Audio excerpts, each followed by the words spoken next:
Hello, everyone. Welcome to tonight's program. My name is Justine. I am a second-year medical student at Wake Forest School of Medicine. And like I said, welcome to tonight's virtual town hall all about the interview season.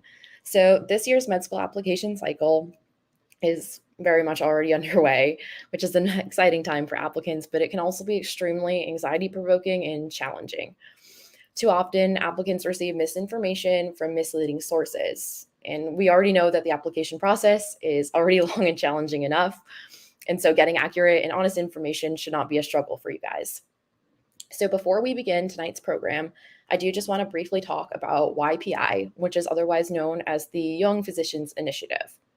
So our organization is composed of motivated medical students who are interested in making a career in medicine more accessible and equitable. Here at YPI's pre-med portal, we achieve this mission by hosting town halls every few months. And we do that with the help of gracious admissions deans from across the country. And as the people who make admissions decisions, they'll be helping filter out the fiction and instead provide us with facts and reliable information. So in just a second, we'll be introducing our panel for tonight of medical school admissions faculty. We'll be answering both yours and our questions in a live Q&A. If at any point you have questions for our panelists, please post them in the comment section. Just a few pointers about the questions. First, the shorter the better. The program won't let us display super long questions, so please keep them concise and no longer than a few sentences. Second, if you have more than one question, please feel free to make multiple comments. There's no limit on that at all. And then lastly, we usually receive more questions than we can answer. So we just ask that you try and select questions that the most viewers can benefit from. But with that being said, if you have something very specific to your situation, just please try and consider how you could rephrase it to be applicable to other viewers as well. And finally, we really appreciate your feedback. So please take some time to fill out our very brief survey. We will have a QR code that's populated in the bottom corner. So please feel free to scan that whenever you'd like and just give us some feedback. So thank you. Now on to our panel.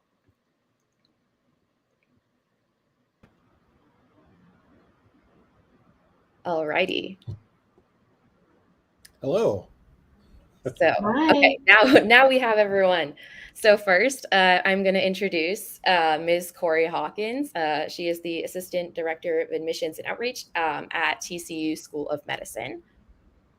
Hi, everyone. My name is Korie Hawkins, as previously introduced, and I serve as the lead liaison for admissions and recruitment alongside our community engagement initiatives. So our different engagements as far as our prep for practice and our longitudinal learning. So I'm excited to be here and help answer some questions and maybe demystify some myths. Thank you. And next we have Mr. Darrell Nabers. And he is the Assistant Dean for Admissions and Recruitment at Loyola University Chicago Stritch School of Medicine. Well, thanks for having me. It's great to be here. I hope everyone's doing well today. I'm the admissions dean at Stritch. I work to create, maintain, and implement our process and the systems that help run that process. And again, of course, the goal is to yield 170 medical students each year, as well as the MD PhD population and our MPH population. Those of whom are jointly applying to MD program. I also serve as an advisor to students here. I advise 3 specific student groups. One is the first generation student group for young women. The other is an LUC Mentors affiliation with our undergraduate and graduate campuses. And the one that's most recently been asked of me is program director for Special Olympics Loyola. So once again, happy to be here. Thank you. Looks like you have your hands full. A lot on my plate. Most definitely. All right, we can now get to our Q&A part of this session. Alrighty, so this is our first question tonight. What is your interview format going to look like this year, and what changes, if any, will there be from previous years? All right, so we agreed. We had a coin toss, so I'm going to go first. So as you already probably know, there aren't many medical schools that are doing in-person interviews in this cycle or in the previous cycle. Last year and this year, we are conducting a hybrid model, which means that we will provide both in-person and virtual interviews throughout the interview cycle. The format will not change. It will still be two interviews, one which I like to refer to as a full file interview, the other as a partial file interview. This is to say that both interviewers are given varied information on the candidate from the candidate's file. The partial file interviewers typically don't have any grades or academic information or letters of recommendation applied to that. It's more of a get to know the person from a more qualitative standpoint. And again, both dates are available. So if you were to be invited for an interview, you could select either one. And there's no consequence for selecting the virtual interview versus the in-person interview. I know that was a concern that many candidates, posted to us in various ways. So we kind of blind or de-identify that information in the furtherance of our process. So the interview information that is received, which is the same in both formats, is then handed over to our next committee without that kind of consideration of whether they're in person or not. So hope that answers the question. Yes, it does. Thank you. I'll also weigh in on that question. We've decided to be fully virtual. And so this is a format that we've offered for the last 2.5 years. I do believe actually it'd be 3. So we are excited because what we've learned and the findings as far as the AAMC is that it's very cost effective, not only for the institution, but for the students and families that are looking at multiple medical schools across the nation or even the globe and having to put those expenditures before a lot, given our economy and our political status. So we just thought it would be better to continue to go virtual. We've seen the benefits of having that format. And so we hope to continue to, of course, consider our students first. Awesome. Thank you. Yes, I can definitely say thank you for saving my wallet a bit. I think I was the first year of virtual interviews, so it's great. All right, next question, please. So an important part of the interview day is seeing the campus and meeting current students, with the majority of interviews remaining virtual. How does your school give applicants a similar experience? So based off that coin toss, I'll go first. We've definitely integrated a more personable approach, definitely as far as meeting the students. We like to do a mixer introduction via Zoom. And so, sorry, I have someone coming in on the background. Yes, we have a introduction as far as it's called our student mixer. And so they're able to actually meet with current students ranging from MS1s to MS4s in a general mixer. And then following that, we actually offer another format as far as our open house feature. And that's where they're able to kind of just meet with different department spearheads and stakeholders and ask more detail-oriented questions. And then we follow up in the springtime with what's called our second look weekend. So you're actually able, as a viable applicant, to come and actually see the campus. And so we try to do a mix, but we also try to do it on the tail end of the in-person opportunity. Okay, awesome. And then just a quick question following that up. Is your second look in person? Yes, it is. It is. Okay. Mm-hmm. So in both cases, we try to have candidates interact with our students, and in the virtual landscape, we have panel discussions with current students. We have a tour video, which I feel like doesn't really do the environment justice, the environment of our medical school justice. But again, we were forced into that consideration during the pandemic. So that framework still remains. And again, we're very sensitive to the issue of cost to travel to Chicago. We're also sensitive to the climate of travel, whether that be to avoid the furtherance of COVID spread or weather conditions. So again, every candidate has a choice to determine for themselves whether or not they choose to visit us or not. But I would say that one of the strongest and most compelling reasons why we still offer the in-person experience, and I do believe that there are 10 total allopathic medical schools this year that are doing that. I think there were 4, including us, who did that last year. We just feel like it's really difficult to replace the vibe, the energy that is experienced when you're on campus, surrounded by our students. Our students are an integral part of our interview day. You meet them, by virtue of either being hosted or being present on campus at 8 a.m. in the morning when they're here and you're just arriving. They continue to provide feedback and consideration for their interests and why they're here during panel discussions we have throughout the day. We have lunch with students and candidates together where there are no admissions personnel in our student activity center. They're taking on tours, actual physical tours with our students throughout the day. That's just a really hard thing to replace. We've done our best, I think, with the virtual interviews. But again, when you have your own medical school and your own appointed space, which again is pretty unique, that's something you want to show off. You definitely want a student to understand how that space can be used for whatever reason they consider. It's an important thing to consider if you have reasonable space to, have small group sessions, to study, to have your own personal study space. Where do I do my anatomy, activities? We have a whole health sciences division with a fitness center and multiple hospitals, a VA hospital. So all those clinical considerations are really hard to approximate in a virtual space. But again, we do our best with that. And again, making the opportunity available for the in-person, I think is vital to that consideration.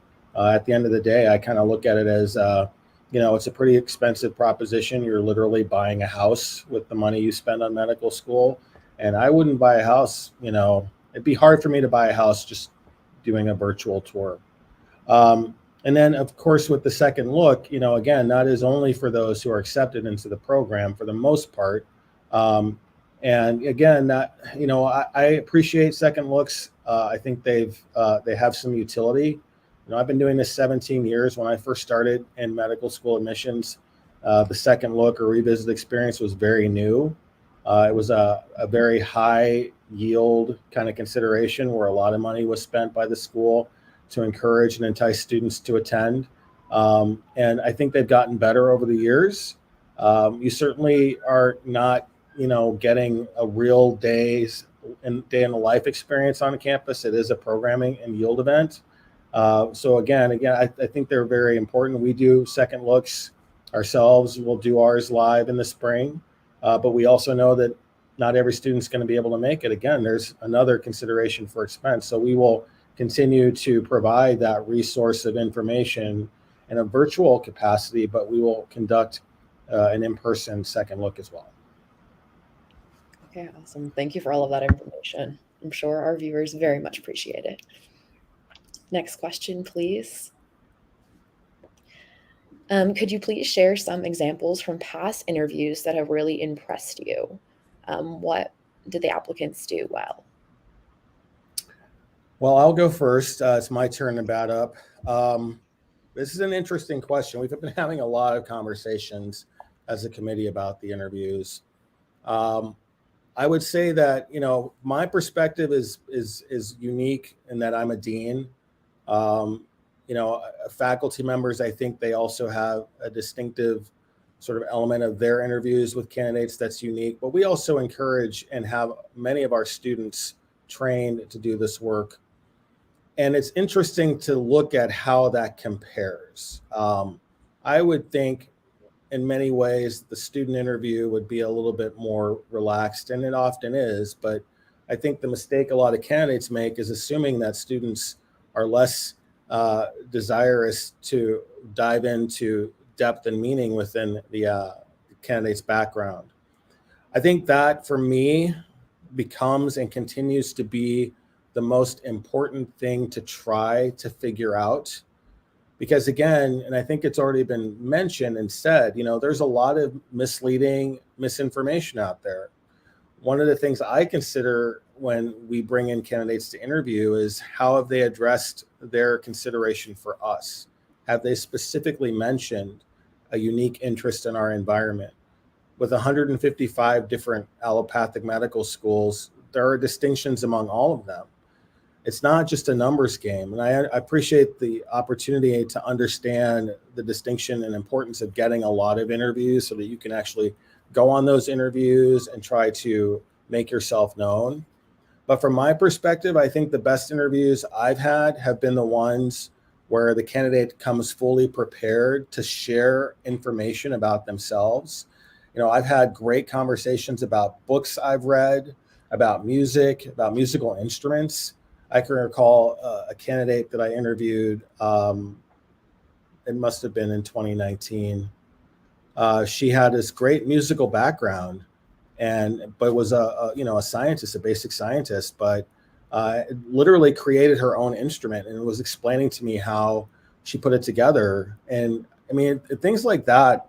It's really hard to contain my excitement about a candidate when something like that is presented to me, like the very unique possibility that exists with this one individual, right? Because basically in the landscape of it all, you all are very talented individuals. You all have very strong academic considerations. You all want this, obviously, but many students don't really come to the interview to share what's in their heart, like what makes them passionate about just life, right? And again, I think we can call it a lot of things. We can call it trying to game the system, trying to script out what you're going to say. But there's a reality and a certain feel to that everyone gets when they interview. So if I'm going to say anything to be helpful to you, it is to not try to prepare your responses for an interview. This is not like a job interview. It's not like you're going to get a McJob. You're being invited into a profession that is, by all intent and purposes, very specialized, highly specialized and highly service oriented, and very important because it expands our opportunity to provide healthcare to the millions of people in this country. So there's a certain amount of expectation that interviewers have. Not only do they want to know that you have the competency to do that, but that you have the ultimate gratitude and kind of desire in your heart to provide that service to people. So I think it's important to express your desire to want to help people, to want to serve others, not just your friends, not just the people that you know on a daily basis, but the people that you don't know, the people that you see that suffer and who have been marginalized. Like those expressions, to me, have extreme value and are very unique and very difficult to place on the paper of the application. Thank you. That was very, very insightful. Kind of that authenticity piece that you can't just stamp on a piece of paper. Yes, I too would have to echo that. I would concur with everything that he's just expressed. Those personal attributes and being able to speak to their experience as far as volunteerism, leadership, and not only that, but outside the classroom, as he referenced, the building of that instrument. But then also it goes into these two are patients of doctors. And so they're going to hold you to the same regard that they would hold their own physician. And so just thinking about the future of medicine and really putting the human back into it, because we are in a state where, medicine and health and disparities and economics, social status, things of that nature.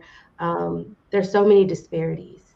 And so how are you going to be a servant leader? And I just echo Robert Greenleaf. And if any of you have the opportunity to read his material, come to serve. And if you come to serve, be yourself. And in being yourself, you will be rewarded.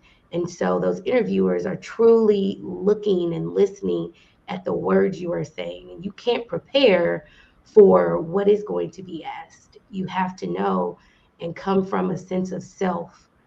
And that confidence really lies from those personal attributes that you've gained over time and with those experiences that you've had in life.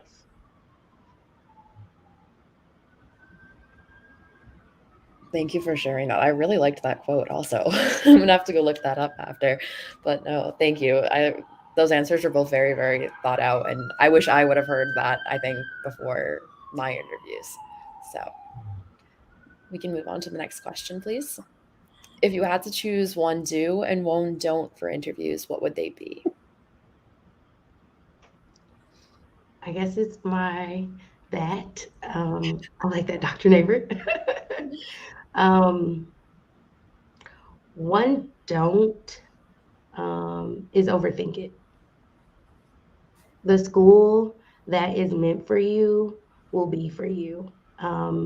I think that rang true with Dr. Neighbor's response is like he continues to tell you all there are so many programs across this nation, across the globe that, would be a good fit for you. And you choose, most of you have 5, most of you have 10, most of you have more than that. So don't overthink it.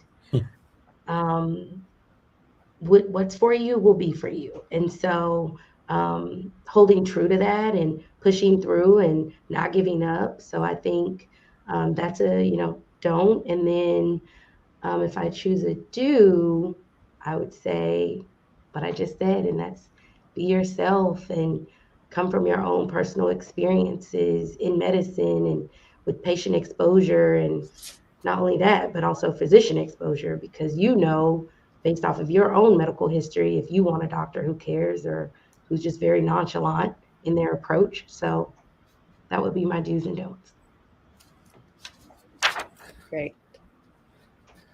So I recognize that when you do this virtually and you do this in person, there are different do's and don'ts. So these are my do's and don'ts for the in-person interview. The do for the in-person interview is get enough sleep beforehand, and do make sure that you ask questions of the interviewer. And the questions that I'm referring to, again, if you think about just a very shallow baseline question that I get like literally every day. So why did you decide to come to Stritch? Or what do you like best about Stritch? Like, these are very, very generic questions. And while it may seem like, even with a lot of gusto asking the question, the interviewer is thinking you're softballing this. So do ask questions that have some depth to them. And if you're fortunate enough to know your interviewer to some extent before you're interviewing, or the institution you've kind of studied in advance, those are the kinds of questions that are actually going to get the best response from the interviewer. What I would say, the don'ts: don't wear anything that you haven't already worn. And I mean that seriously, because sometimes candidates will wear suits that haven't been unstitched correctly or don't fit correctly. And I can tell that they've been hasty in kind of getting their interview things together. And for women, don't wear heels. You will find that flats will be a lot more comfortable for you. In the virtual landscape, I would say the do's are to make sure that you have tested your equipment, that you are looking at the camera eye, you are equal to the camera eye, that you do not add any additional screens that may make it seem as if you are not paying attention to the interviewer, because I've seen that mistake being made. And one of the things that we study in interviews is eye contact. And that's unfortunately a disadvantage in the virtual landscape. So just make sure that you've tested all of those things to make that communication with the screen as intimate, as if you will, and personalized as you can. In other words, I'm looking directly at you right now. Hopefully you can get a sense for that. So those are my do's and don'ts. Great, thank you both. I was laughing a little bit because I did wear my suit for the first time, and I did have problems. So that resonated a little bit too. I do not lie. Yes. Oh man. All right. Thank you guys. Next question, please. All right. Should applicants send thank yous after their interviews? And does this help if you do or hurt if you don't? So I think I'm up. So I don't think they hurt. I think it's actually a really nice gesture that I would just get used to doing. It's different for some institutions. I've worked at 2 medical schools. Okay. The first one, I was there for 9 years. I've been here for 8. The first medical school, if you sent a letter in, we made sure that it was scanned and put into your file, whether it was a thank you note or whatever. It was scanned and placed in your file. So every member of the committee could now see that. Okay. So be aware that that could still happen. It doesn't happen for us, but that could still happen. Okay. So if you're writing things that are exclusive to you and the interviewer, or private information you don't want others to know, which would be highly doubtful, again, just be sure you understand that that could become a public document for the institution. And again, like I said, I don't think it hurts. I can't really say that it helps, because again, unless you're actually providing some response that is akin to the discussion. And again, when I have a great discussion with a candidate and I get that letter from them, it's usually kind of a revisiting of that great discussion that we've had. So again, I think that does help me with my connection to the individual. But obviously it would be lost on other members of the committee had they seen it. So that's one of the reasons why we don't share them with others. Okay, awesome. Thank you. I just think it's appropriate to say thank you. And you just never really know how that thank you is going to make you stand out in the minds of, a dean or an interviewer or potential individual that you may see or maybe even need down the line. And so I just think it's always nice to say thank you. As he said, it doesn't hurt. So it's really up to you, but I would make it a practice. I know I've interviewed a lot of different individuals for so many different things. And in my time, those who've always said thank you have always stood out to me. All righty, thank you. It's another do then. Write your thank yous. All righty, thank you guys. All right, so we're going to transition now to the ending. If I could ask you guys both what your biggest takeaway from tonight's session is, that would be great. Is it my bat? It's you're up to bat. You batting or bunting? So I would say this platform and meeting you and having this opportunity, this is an awesome way to just expose anyone who is interested in seeking out medical education.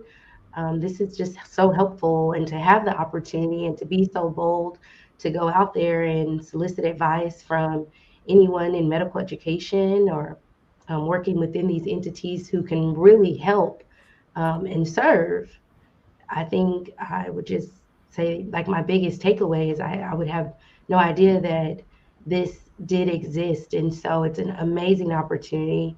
But then also, another big takeaway is, we are offering virtual. And so maybe even considering that hybrid and what Dr. Neighbor was able to just share and be transparent about. He has been in medical education longer than I. I've worked in higher education for a very long time. However, I'm very new to the medical aspect of it. And so being able to have someone who is more vetted and then also someone who is also new to the process, I think that the two different perspectives really give students who are seeking out this process an open door, and also just different perspectives to really weigh in on. So I think those are my biggest takeaways tonight.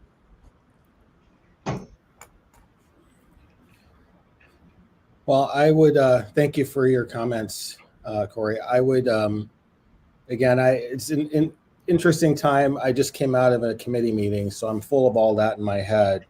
And it was an especially interesting meeting today. But so I will kind of add to what I've learned already, and I already know, and that is trust. You're on a platform now that is providing you with information from two individuals who work at medical schools. And I think that the source material that you get your information from is vitally important. There is, as Justine has already mentioned, a lot of misinformation, a lot of misleading information and details out there. I think one of the things you have to look for are opportunities to get to know the medical schools. We have Stritch visits, which are virtual visits and in-person visits that can be conducted on our campus. So again, if you're just wondering, is this the right fit? Is this the right school? Or I heard this, or I saw this on a forum, or this was, again, you can always test your assertion by directly contacting the school, finding yourself in a virtual space like that will introduce you to students. And then when you are talking directly to a student at a medical school, then there's more viability to the information that you might be getting. And I'm just saying this because I feel like there is a real context of crowdsourcing that is happening among young people in all facets of this process.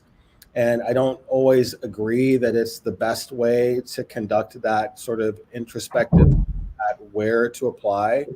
And I do believe that now that the pandemic it's behind us for the most part, we have to kind of go back to those engaging opportunities that we used to have, that were really made my job a lot more fun than it is now. And I don't dislike talking to all of you this way, but I was at an event over the weekend where I was actually able to talk to people face to face, and that has a lot, I think, of real viability, not just for me, but for the candidates, because they get a real person and a real connection. And again, medicine is about networking. It's about meeting people. It's about connecting those people together. So I encourage you to continue to do that throughout this process.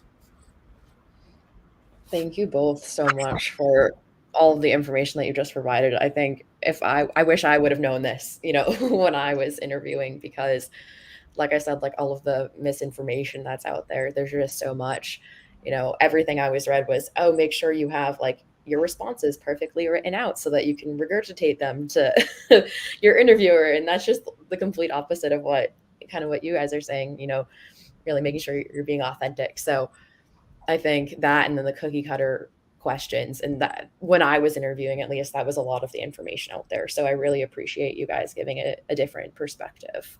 I think that's really helpful for applicants to hear right now. And so with all of that being said, I do want to say thank you to both of you again tonight for being here. Everyone at YPI and this platform, we really appreciate your participation. And for all of the viewers, we really appreciate your attendance tonight. And I do want to give a special thank you to our YPI Pre-Med portal team for helping organize tonight's events. And also Dr. Aval Kelly for providing us with this streaming platform. And so to all of our viewers, please share this live stream and any of this very valuable information with your peers and those at your institutions. And be sure to follow us on Facebook, Instagram, Twitter, YouTube, and our website. We have a lot of social media. And when you're on there, you can watch past live streams that give information about other areas of the application process as well. So again, I just want to say thank you to everybody, and have a good night and good luck with interview season.